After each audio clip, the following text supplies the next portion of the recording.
One of the interesting things about this Game of the Year season is that a lot of lower budget games were nominated, a lot of games from smaller developers, and pretty much all of them are being pretty much ignored in some way, shape, or form. You have like Expedition 33, which is the critic favorite, the one that they're trying to shove in your face, the one that they're obviously going to give it to. That game left no impact. Pokemon outsold it in like a day. Nobody cares for it, and we're now at the point where people are straight up making fun of its fans because of how they treat like real RPGs and how they act and behave. Like it's become kind of a meme to kind of talk trash about Expedition 33, which is great because this is something that really should never have gotten into the public space at all. You know, YouTubers were paid to shill it. It's something that nobody really should have been that hyped for. Like Expedition 33 was a joke. But I think the two that were worse, the two that really needed to be talked about more, like Silksong and Hades 2, like both of them were nominated, both of them are like were hyped up, like both of them were worshipped. You still see a lot of hot takes about Silksong, about how it's bigger than Metroid now and how Team Cherry is like this phenomenal developer. Like neither of those games are seriously being considered. Like nobody's talking about them. Nobody cares about them at all. Like Silksong in particular has been completely forgotten. It was just as I predicted, you know. Like the more people play Silksong and get past Act 2, like the more it becomes apparent that this game is a disjointed mess. The lore makes no sense. The structure makes no sense. The game is badly paced. You know, you're spending like 99% of your time like running around in circles trying to find the next boss, which is usually some gimmicky nonsense that isn't really all that much fun to fight. You know, usually there are like maybe two good bosses in this game. You know, Carmelita being one of them, and the rest are just like very lazy and very uninspired. And you also have like all these bizarre design decisions, like, well, how do we make the game harder? Just have everything do 2 units of damage. Like again, it just feels like this game was just poorly produced.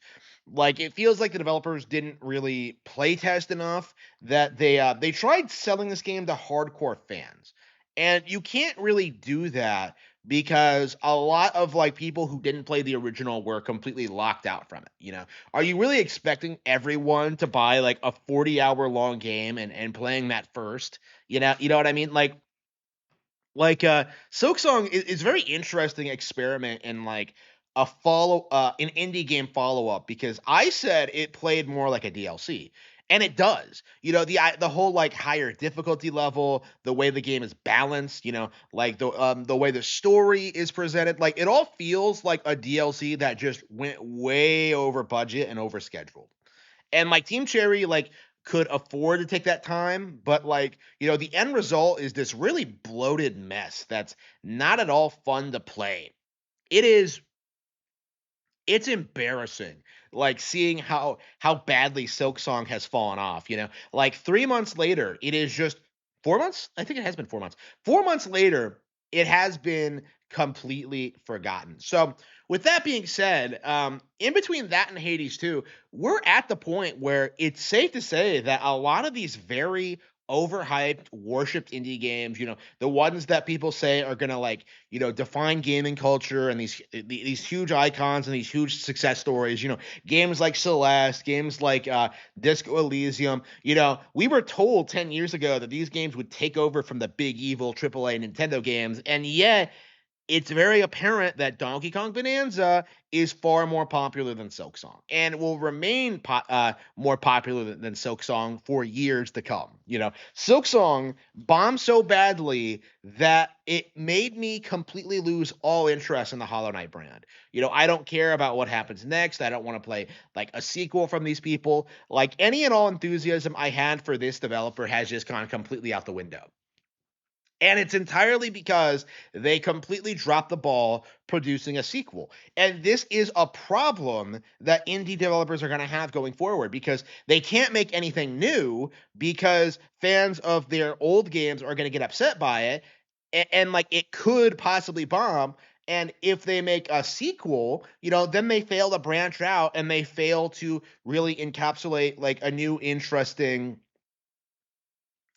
video game franchise, and eventually they run the risk of people getting tired of what they were doing before. Like Silksong is a really good example of just how doing the exact same thing twice doesn't work. Like because Silksong is boring, it's uninspired, it's very rehashy. Like I said, it's a DLC. And it was so lazy that I have completely lost all interest in ever playing more of it. I've completely lost all interest in anything in playing anything more from Hollow Knight. When the first one came out, I overlooked all the similarities to Dark Souls because I felt that like they added enough unique twists to them.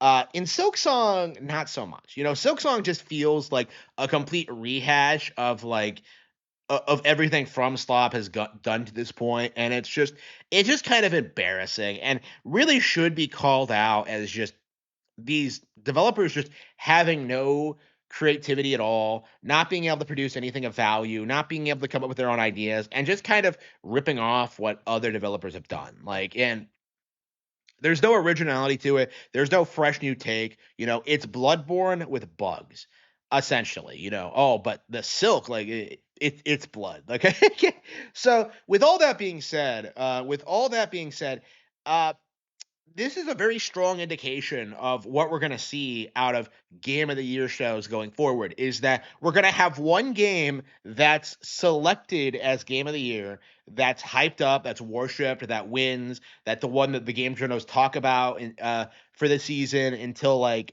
next year where everybody just magically forgets about it. You're going to see games like that be propped up every year. But on the flip side, its competitors, games like Silksong, games like Hades 2, like they are going to be completely buried because of this. And I imagine this is kind of the purpose of the Game of the Year awards is to create the illusion that something like Expedition 33 is more popular than Silksong when in actuality it really wasn't like at any point.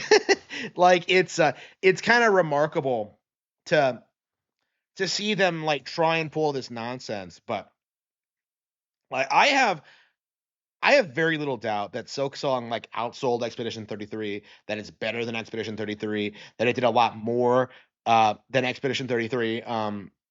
Like to me, like Expedition 33 feels like an industry plant.